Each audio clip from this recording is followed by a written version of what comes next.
Hello students, N के Mittal law class में आपका स्वागत है। आज ये हमारा Hindu adoption and maintenance act का फर्स्ट लेक्चर है, जिसमें आज हम इम्पॉर्टेंट टॉपिक्स पे बात करेंगे। जिसमें मेरा पहला टॉपिक है आज की क्लास का रिक्वेस्ट ऑफ वैलिड एडॉप्शन, जो कि रिलेट करता है Hindu adoption and maintenance act के सेक्शन 6 से। हम अगर बात करें इस एक्ट की, तो यह बता रहा है हिंदू एडॉप्शन और मेंटेनेंस के बारे में। यहाँ पर जो सेक्शन 6 है, इसमें वो वैलिड एडॉप्शन के रिक्वेस्ट को बताता है, वैलिड एडॉप्शन की कंडीशंस को बताता है, उनके पॉइंट्स को क्लियरिफाई करता है। कौन से पॉइंट हैं? The person adopting has the capacity also right to take in adoption. जो इसका फर्स्ट पॉइंट है वो यह बताता है कि वो लोग जो किसी बच्चे को एडॉप्ट कर रहे हैं, उनमें क्या कैपेसिटीज़ होनी चाहिए, उनके क्या राइट हैं किसी बच्चे को एडॉप्शन में लेते समय। वहीं पे इसका जो दूसरा पॉइंट आएगा वो बता रहा है कि वो लोग जो बच्चे को एडॉप्शन में दे रहे हैं, उनमें क्या कैपेसिटी होनी चाहिए। मतलब आपने यह देखा कि जो पहला पॉइंट था इसका, वो बता रहा था कि जब आप बच्चे को एडॉप्शन में ले रहे हैं, टेक कर रहे हैं, टेकिंग इन एडॉप्शन, उस समय क्या उन लोगों में कैपेबिलिटीज़ होनी चाहिए। और दूसरा कह रहा है कि अब उन लोगों में क्या कैपेबिलिटीज़ होनी चाहिए जो बच्चे को एडॉप्शन में गिफ्ट कर रहे हैं, दे रहे हैं। तीसरा पॉइंट, भैया जिस बच्चे को लिया जा रहा है या एडॉप्शन में दिया जा रहा है, उस बच्चे में क्या कैपेबिलिटीज़ होनी चाहिए। और उसके बाद अदर कंडीशंस भी इसमें रिगार्ड की गई हैं। तो मैं अब एक एक पॉइंट करके यहाँ क्लियर करूँगी। अब हम इसमें जब इसका पहला पॉइंट है जो ये बता रहा है कि उन लोगों में क्या कैपेबिलिटीज़ होनी चाहिए जो किसी बच्चे को एडॉप्शन में ले रहे हैं, टेक कर रहे हैं, उन लोगों में क्या कैपेबिलिटीज़ होनी चाहिए। तो यहाँ पर उन लोगों को भी मेल और फीमेल इसमें बांटा गया है कि अगर कोई मेल पर्सन किसी बच्चे को एडॉप्शन में ले रहा है तो उसमें क्या कैपेबिलिटीज़ होनी चाहिए। इससे रिगार्डिंग सेक्शन 7 है, जो बता रहा है कि अगर कोई मेल पर्सन, कोई मेल हिंदू किसी भी बच्चे को, जिसमें बेटा बेटी दोनों ही इंक्लूड होते हैं, उन्हें एडॉप्ट कर रहा है, तो उसमें क्या कैपेबिलिटीज़ होनी चाहिए जो कि ज़रूरी हैं, अदरवाइज़ वो एडॉप्शन वॉइड माना जाएगा। एनी मेल हिंदू, कोई भी वो हिंदू मेल होना चाहिए, वो साउंड माइंड होना चाहिए। जो साउंड माइंड है, साउंड माइंड का मतलब क्या होता है, जो कि दिमागी तौर पर स्वस्थ है, उसे पता है कि वो क्या कर रहा है, उसका क्या रिजल्ट निकलेगा। हम जनरली उसी व्यक्ति को साउंड माइंड कहती हैं। एंड इज़ नॉट माइनर, और जो माइनर नहीं है, ऑफकोर्सली जो माइनर नहीं है, इसका मतलब उसे मेजर होना चाहिए।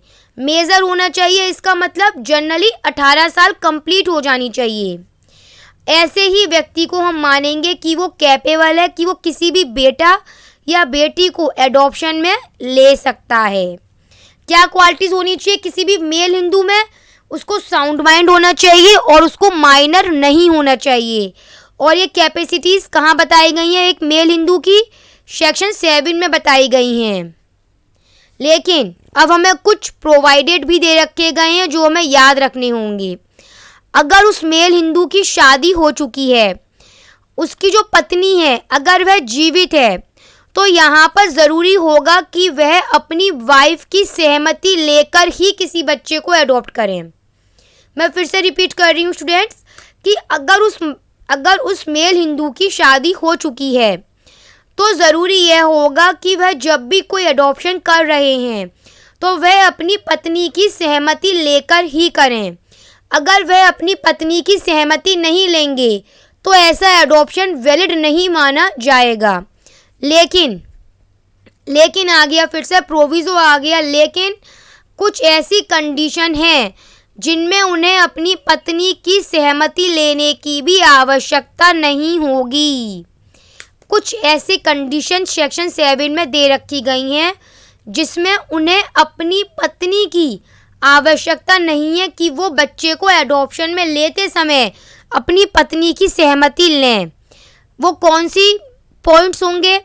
अगर wife has been completely and finally renounce the world, इसका मतलब अगर पत्नी ने पूरी तरह से संसार त्याग कर दिया है, या फिर has cease to be Hindu, उनकी पत्नी या फिर हिंदू नहीं रह गई है अब, या फिर has been declared by a court of competent jurisdiction to be unsound mind, या फिर उनकी पत्नी को एक कॉम्पिटेंट जुरिडिक्शन के द्वारा, कोर्ट ऑफ कॉम्पिटेंट जुरिडिक्शन के द्वारा अनसाउंड माइंड डिक्लेयर किया जा चुका है।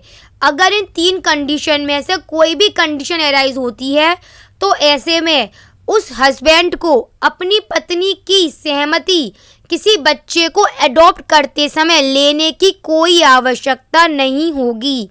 इसी बात के बारे में सेक्शन 7 में बताया गया है। अब हम बात करते हैं सेक्शन 7 में एक एक्सप्लेनेशन दे रखा गया है, वह क्या है? If a person has more than one wife living at the time of adoption.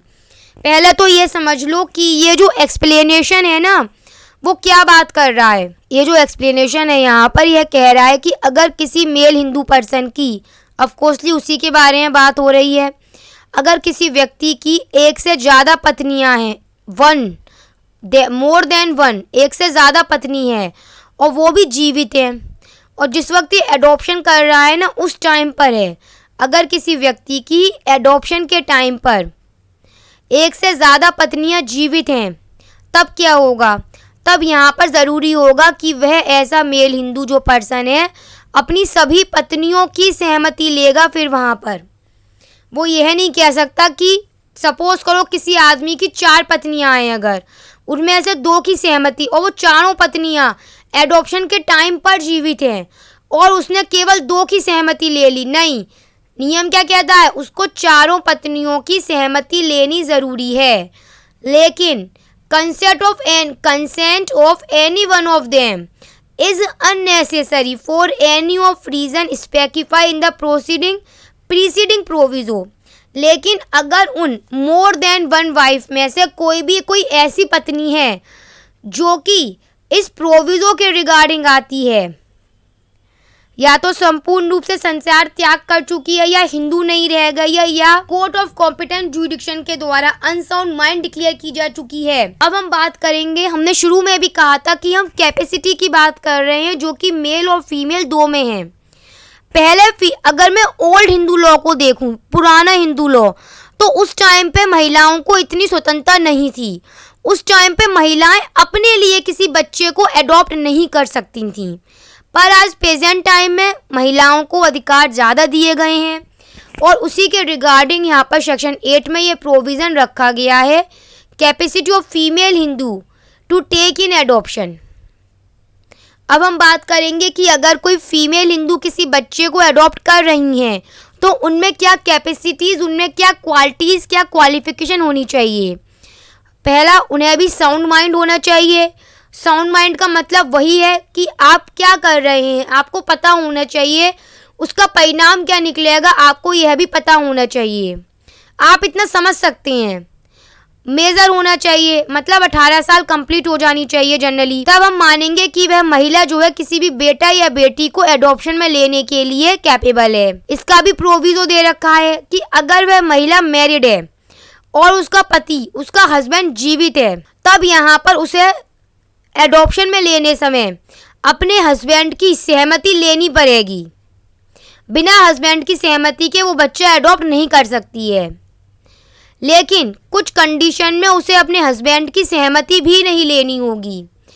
अगर उसका हस्बैंड पूरी तरह से कंप्लीटली और फाइनली रिनाउंस द वर्ल्ड, मतलब पूरी तरह संसार त्याग कर चुका है, या वो हिंदू नहीं रह गया, मतलब किसी और धर्म को अपना लिया है, या फिर कोर्ट ऑफ कॉम्पिटेंट जुरिडिक्शन के द्वारा उसके हस्बैंड को अनसाउंड माइंड डिक्लेयर किया जा चुका है, तो इन 3 कंडीशन में से अगर कोई एक कंडीशन भी एराइज हो जाती है यहाँ पर, तो उस महिला को, उस पत्नी को अपने हस्बैंड की कंसेंट बच्चे को एडॉप्ट करते समय लेना ज़रूरी नहीं होगा।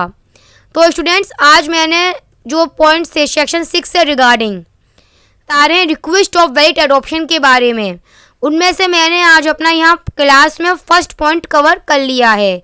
बाकी के पॉइंट्स हम नेक्स्ट क्लास में कवर करेंगे।